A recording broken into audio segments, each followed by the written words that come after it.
Bem-vindos ao módulo de Sistemas de Comunicações Óticas do curso Unisat, preparatório para especialistas da Anatel. O nosso módulo vai estar dividido em duas partes. A primeira delas, essa que nós vamos tratar agora, contém os conceitos básicos necessários, uma revisão dos conceitos básicos necessários para a solução das perguntas que normalmente caem nesse tipo de prova. A segunda parte, que virá ao final, contém uma discussão de várias questões que já apareceram em provas passadas da Anatel ou de concursos similares, cobrindo a mesma matéria. Dentro desses conceitos básicos, o primeiro conceito que temos que tratar é o conceito de modos de propagação. As fibras óticas foram desenvolvidas ao longo da década de 1960, 1970, e naquela época a tecnologia não permitia a fabricação de fibras com núcleos muito estreitos. Os núcleos tinham um diâmetro que era mais ou menos a metade do diâmetro da fibra em si. As fibras são guias de onda ópticas. O sinal óptico é aplicado ao núcleo da fibra, que tem um certo índice de refração maior do que o da casca, e segundo o ângulo descrito pelo raio de luz que penetra nesse núcleo, esse sinal fica confinado ao interior da fibra.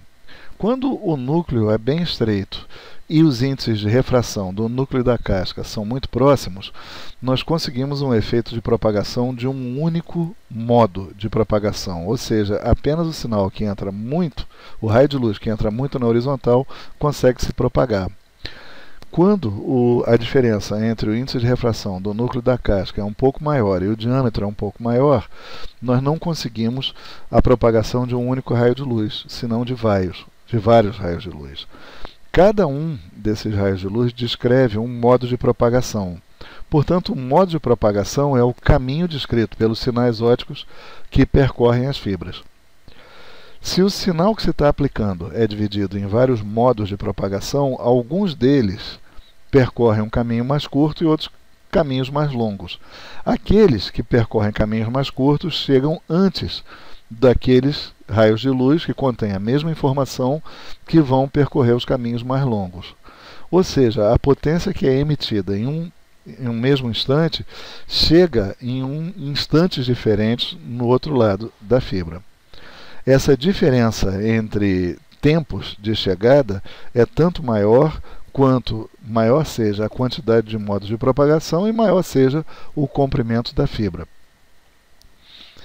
E esse fenômeno de a energia que está sendo emitida em um determinado instante não chegar toda juntinha, mas em instantes diferentes do outro lado, chama-se dispersão. A dispersão de uma potência emitida no tempo. São fenômenos dispersivos. As fibras, quando a fibra, portanto, tem um núcleo estreito e índice de refrações do núcleo da casca bem próximos e o comprimento de onda é longo, de 1310 ou de 1550 nanômetros, ocorre a transmissão de um único modo de propagação. Esse é o modo fundamental. As fibras que se comportam dessa maneira são chamadas de fibras monomodo. Quando a fibra tem um núcleo mais grosso, ou os índices de refração os índices de refração do núcleo da casca são mais diferentes, ocorrem vários modos de propagação. Por isso são chamadas de fibras multimodo. Portanto, as fibras multimodo são mais antigas e são mais fáceis de fabricar do que as fibras monomodo. Uma observação é que uma fibra multimodo é multimodo em todos os comprimentos de onda usuais. Já uma fibra monomodo, ela só é monomodo a partir de um certo comprimento de onda, que recebe o nome de lambda de corte. E esse geralmente encontra-se ao redor de 1280 nanômetros, ou seja, um pouquinho abaixo do início da terceira janela óptica.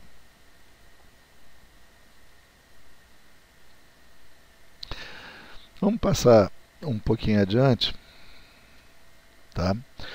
Aqui nessa figura vê-se à esquerda uma fibra típica monomodo e à direita uma fibra típica multimodo. Como se vê, a razão principal aí de uma se comportar como multimodo e a outra como monomodo é que a monomodo ela tem o diâmetro do núcleo estreito e a multimodo tem o diâmetro do núcleo mais grosso, de 50 micrômetros ou de 62,5 micrômetros. Em ambos casos, o diâmetro da casca da fibra é o mesmo, cerca de 125 micrômetros. Bom, nós falamos então que a fibra multimodo ela apresenta dispersão, tá? E a dispersão, nesse caso, de caminhos percorridos em distâncias diferentes, ou de modos de propagação com caminhos diferentes, chama-se dispersão modal. Todo tipo de dispersão, inclusive a dispersão modal, ela representa um alargamento dos pulsos, ou seja, uma parte da energia emitida leva mais tempo que outra parte para percorrer a fibra. Ou seja, a energia dos pulsos se dispersa no tempo. O pulso se alarga, né? O fato dos pulsos se alargarem faz com que um pulso já emitido tenha uma parte da sua energia chegando quando começa a chegar o pulso seguinte. A energia dos pulsos anteriores invade a área dos pulsos subsequentes. Isso causa um fenômeno chamado de interferência intersimbólica, ou seja, um símbolo anterior deixa um pouco de energia que interfere com o próximo símbolo. Daí o nome interferência intersimbólica. Essa dispersão limita a máxima velocidade de símbolos que se pode transmitir na fibra.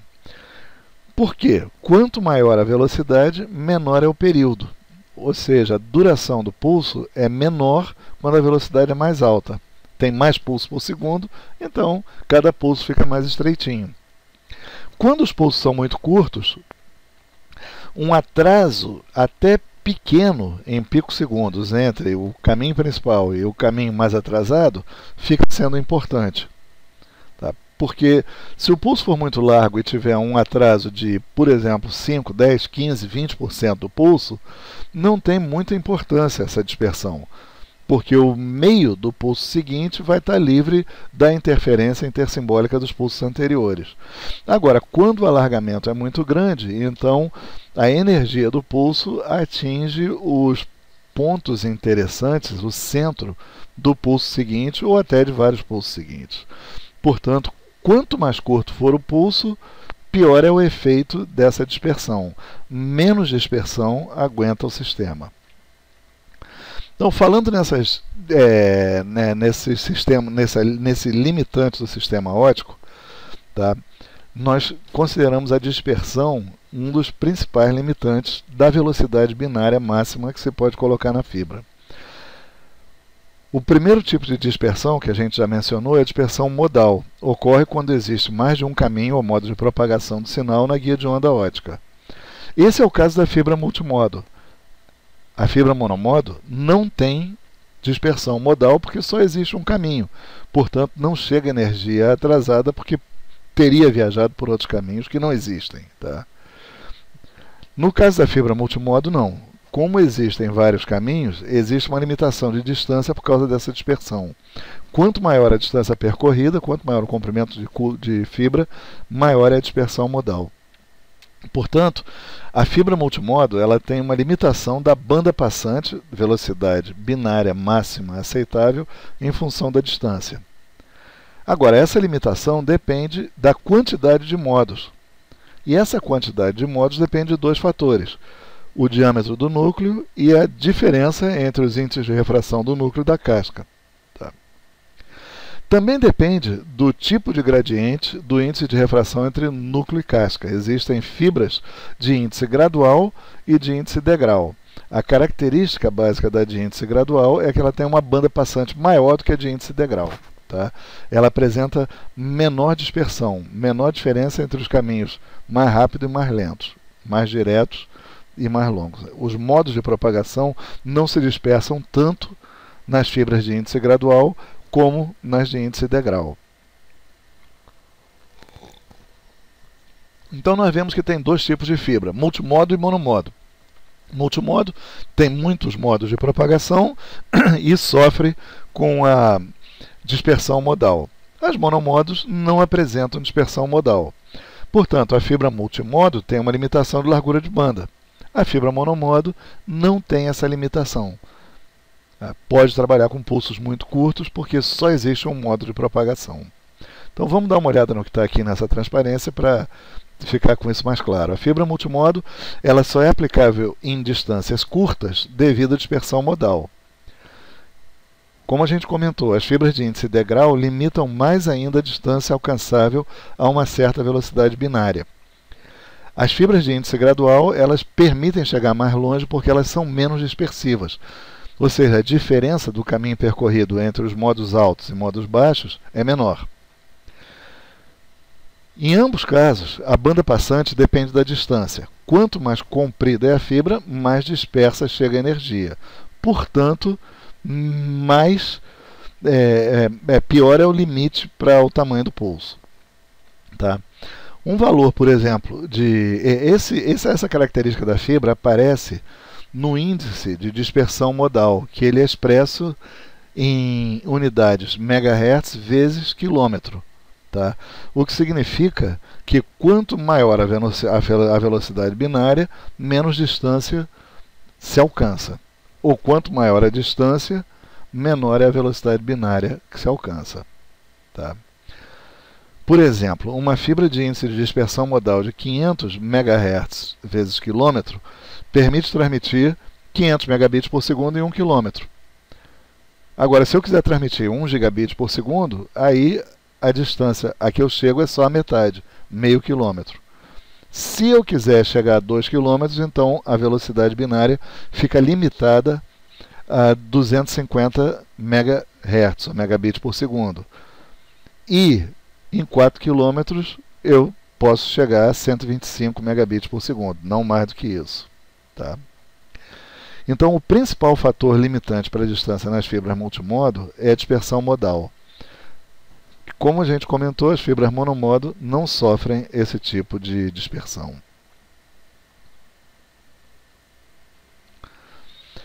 Agora, a dispersão modal não é o único tipo de fenômeno dispersivo que afeta a comunicação ótica nas fibras. Também existe um fenômeno chamado dispersão cromática. Tá? Para aqueles de vocês que já conhecem algo de rádio, teoria de rádio, tá? Sabem que nem todas as frequências que são emitidas no espectro do sinal se propagam à mesma velocidade binária. Isso é particularmente fato quando se trata de fibras óticas. O índice de refração varia com o comprimento de onda, ou a frequência do sinal. E esse fenômeno, inclusive, é o que permite que um prisma separe as cores da luz. Se a gente injeta luz ou aplica luz branca num prisma, o ângulo de refração de cada um dos comprimentos de onda que representam as várias cores é ligeiramente diferente. Então, no prisma, a gente consegue ver que a luz branca ela se divide no espectro que a gente conhece do arco-íris por causa disso. A luz de certos comprimentos de onda se refrata mais, de outros comprimentos de onda se refrata menos. Tá? E aqui lembrando só que o índice de refração representa a razão entre a velocidade da luz no vácuo sobre a velocidade de propagação da luz pelo meio físico. E no meio físico sempre é mais baixa do que no vácuo. Portanto, o índice de refração sempre é um valor maior do que 1. Por exemplo, o índice de refração do ar é muito próximo a 1, é ligeiramente superior a 1, porque o ar tem praticamente o mesmo índice de refração que o espaço livre. A água ela tem um índice de refração bem mais alto. Por isso é que a gente vê que um lápis que a gente coloca na água, aquela imagem que vem de dentro da água se refrata e a gente vê como se o lápis tivesse quebrado. Tá? As fibras óticas são feitas de vidro de silício, e o vidro de silício tem um índice de refração um pouco superior também ao da água, em torno de 1,48, 1,47. Esse fator é adimensional e representa o fato de que a luz viaja pelo vidro a uma velocidade 1,47 praticamente 1,5 vezes menor do que no vácuo. Tá? Acontece que, dependendo da cor da luz, inclusive isso vale para o infravermelho, que é a faixa onde a gente opera o sistema de comunicações óticos, tá? Que cada frequência ou cada comprimento de onda vai sofrer uma refração ligeiramente distinta, ou seja, vai se propagar a uma velocidade ligeiramente diferente. Essa é a causa da dispersão cromática. Então, deve-se ao fato de que comprimentos de onda diferentes propagam-se a velocidades diferentes. Quanto maior a banda ocupada pelo sinal e quanto maior a distância, ou seja, o comprimento da fibra, maior é a dispersão cromática. Por quê?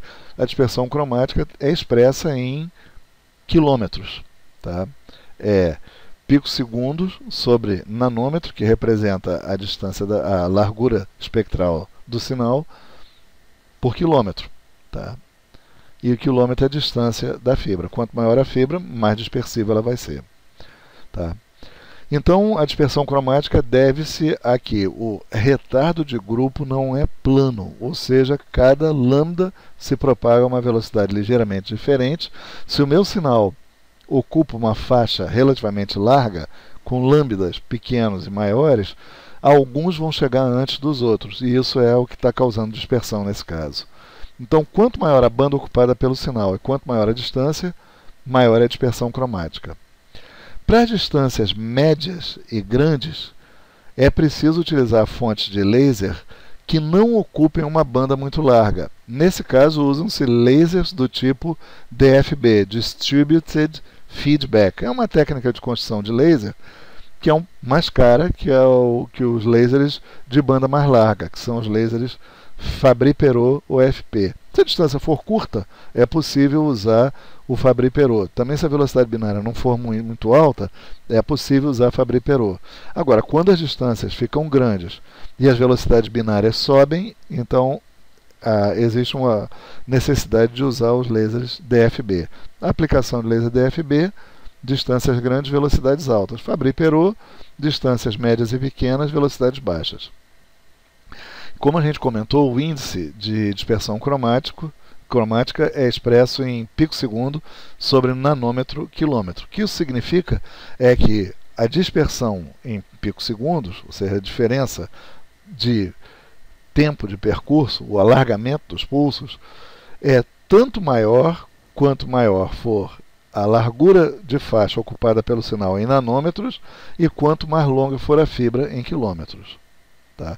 A dispersão em picosegundos aumenta com a distância e aumenta com a banda ocupada. É por isso que os lasers mais estreitos,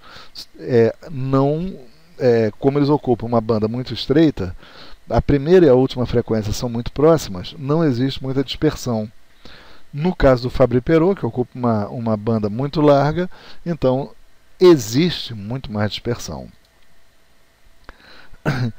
Então, para resumir, os tipos de fibra e as aplicações aparecem aqui nessa transparência. A fibra monomodo padrão, que é conhecida como ITU-T G652, é otimizada para ter uma dispersão nula em 1310 nanômetros.